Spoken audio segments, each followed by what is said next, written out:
کوئی معبود نہیں۔ سردار ہنس پڑے۔ کل تک تو تم ہمارے عقل مند دوست تھے، آج ہمیں ہمارے معبودوں سے روک رہے ہو۔ حضرت صالح علیہ السلام نے محبت سے سمجھایا، یہ وادی، یہ عمارتیں، یہ نعمتیں سب اللہ کی عطا کی ہیں، شکر کرو، شرک نہ کرو۔ مگر جواب آیا، اگر تم سچے نبی ہو تو کوئی نشانی دکھاؤ، اس پہاڑ سے ایک زندہ اونٹنی نکال کر دکھاؤ۔ حضرت صالح علیہ السلام نے اللہ سے دعا کی اور پھر وادی کا رنگ بدل گیا، پہاڑ پھٹا، روشنی چمکی اور ایک عظیم الشان اونٹنی ظاہر ہو گئی۔ یہ عام اونٹنی نہیں تھی، قرآن اسے ناقہ اللہ، اللہ کی اونٹنی کہتا ہے۔ وہ ایک نشانی تھی۔ اللہ نے ایک آزمائش رکھی۔ ایک دن اونٹنی کنویں سے پانی پینے گئی، اگلے دن پوری قوم، اور جب اونٹنی دودھ دیتی تو پورا شہر سیر ہو جاتا۔ مگر غرور پھر جاگ اٹھا۔ سردار بولے، ہماری آزادی چھینی جا رہی ہے۔ سازش ہوئی، ایک رات اونٹنی کو قتل کر دیا گیا۔ یہ وہ جرم تھا جس پر عذاب کا وعدہ تھا۔ حضرت صالح علیہ السلام آئے، آنکھوں میں آنسو تھے۔ تم نے اللہ کی نشانی کو قتل کر دیا، اب تمہارے دن گنے جا چکے ہیں۔ پہلا دن چہرے زرد، دوسرا دن چہرے سرخ، ہوا جلتی ہوئی، تیسرا دن چہرے سیاہ، اور پھر فجر سے پہلے زمین لرزی، پہاڑ ہلے، ایک ہولناک چیخ گونجی اور سب ختم ہو گیا۔ قرآن کہتا ہے، ایک چیخ نے انہیں آ لیا۔ قوم سمود صفحہ ہستی سے مٹ گئی۔ حضرت صالح علیہ السلام وادی کے کنارے کھڑے ہو کر بولے، میں نے تمہیں سمجھایا تھا مگر تم نصیحت پسند نہیں کرتے تھے۔ مدائن صالح آج بھی گواہی دیتی ہے، قومیں عمارتوں سے نہیں، ایمان سے بچتی ہیں۔ اگر آپ کو یہ قرآنی داستان پسند آئی تو ویڈیو کو لائک کیجیے، چینل کو سبسکرائب کیجیے، کمنٹس کیجیے اور جیتے رہیں، خوش رہیں۔ آج ہم قرآن کی ایک بہت ہی ڈرامائی داستان پر بات کریں گے، قوم سمود کے عروج اور پھر ان کے زوال کی کہانی۔ یہ قصہ ہے حضرت صالح علیہ السلام اور ان کی قوم کا، جو ہمیں تکبر اور اس کے انجام کا ایک ایسا سبق سکھاتا ہے جو کبھی پرانا نہیں ہوتا۔ تو چلیے کہانی شروع کرتے ہیں سیدھا اس منظر سے۔ صبح کا وقت ہے، وادی ہجر کی چٹانوں پر ابھی سورج کی پہلی کرنیں پڑ ہی رہی ہیں کہ اچانک فضا میں ایک عجیب سی کپ کپی محسوس ہوتی ہے۔ کوئی ہوا نہیں، کوئی آواز نہیں، لیکن یہ خاموشی کسی انہونی کا پتہ دے رہی تھی۔ ایک معجزہ، ایک نشانی، اور پھر سب کی آنکھوں کے سامنے ایک بلند و بالا پہاڑی چٹان بیچ سے پھٹنے لگتی ہے۔ گرد و غبار کا ایک طوفان اٹھتا ہے اور روشنی کی ایک تیز لکیر کے بیچ سے ایک عظیم الشان اونٹنی باہر نکلتی ہے۔ لوگ یہ دیکھ کر خوف سے کانپتے ہوئے پیچھے ہٹ جاتے ہیں، اور اسی ہجوم میں سے کوئی لرزتی ہوئی آواز میں کہتا ہے، یہ صالح کا معجزہ ہے۔ بس یہی وہ لمحہ تھا جس نے ایک پوری قوم کی تقدیر کا فیصلہ کر دیا تھا۔ قوم سمود کا عروج۔ اچھا، لیکن سوال یہ ہے کہ یہ قوم یہاں تک پہنچی کیسے؟ تو قصہ کچھ یوں ہے کہ قوم سمود کا تعلق وادی عاد کے لوگوں سے تھا، جو العلا کی زرخیز زمینوں پر آ کے بسے۔ وقت کے ساتھ ساتھ یہ لوگ وادی الحجر تک پھیل گئے، وہی جگہ جسے آج ہم مدائن صالح کے نام سے جانتے ہیں۔ اور یہ کوئی عام قوم نہیں تھی، یہ ایک بہت طاقتور اور باکمال قوم تھی۔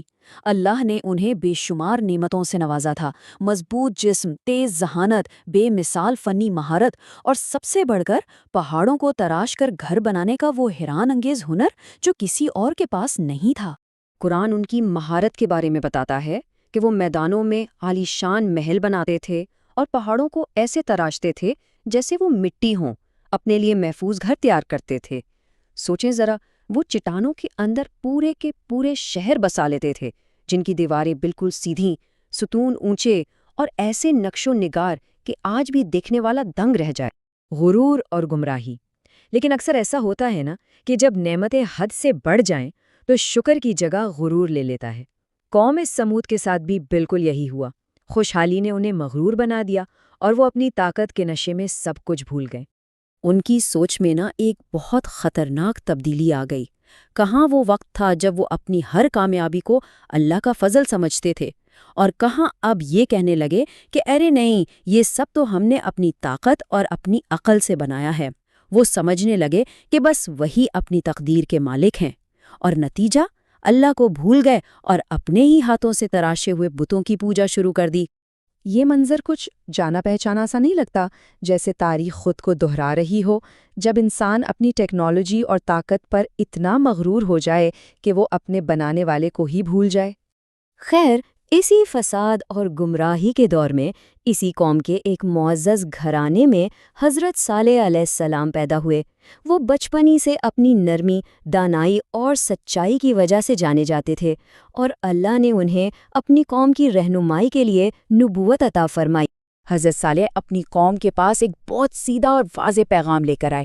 انہوں نے کہا، صرف ایک اللہ کی عبادت کرو، اس کے سوا کوئی عبادت کے لائق نہیں۔ انہوں نے یاد دلایا کہ دیکھو، یہ وادیاں، یہ عمارتیں، یہ ساری نعمتیں اللہ کی دی ہوئی ہیں، تو شرک چھوڑو اور شکر کا راستہ اپناؤ۔ لیکن قوم کے سردار، جن کی طاقت اور اختیار اسی بت پرستی کے نظام پر ٹکا تھا، وہ ہنس پڑے۔ انہوں نے حضرت صالح کا مذاق اڑایا اور کہا، اچھا، اگر تم سچے نبی ہو تو کوئی نشانی دکھاؤ، چلو اسی پہاڑ سے ایک زندہ اونٹنی نکال کر دکھاؤ۔ انہوں نے سوچا کہ یہ تو ایک ناممکن شرط ہے۔ اللہ کی اونٹنی۔ حضرت صالح نے اللہ سے دعا کی اور وہی معجزہ رونما ہوا جس کا ہم نے شروع میں ذکر کیا۔ پہاڑ پھٹا اور ایک عظیم اونٹنی ظاہر ہو گئی۔ یہ ان کے مطالبے کا جواب تھا، ایک کھلی نشانی۔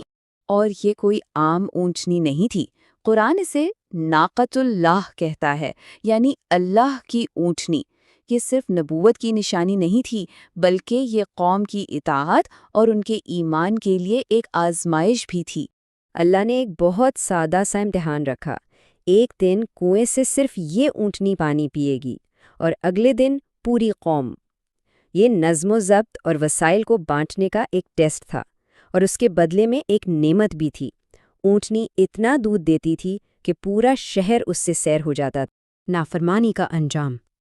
لیکن سرداروں کا غرور بیچ میں آ گیا۔ انہیں لگا کہ اس نئے نظام سے تو ان کی اجارہ داری چھینی جا رہی ہے۔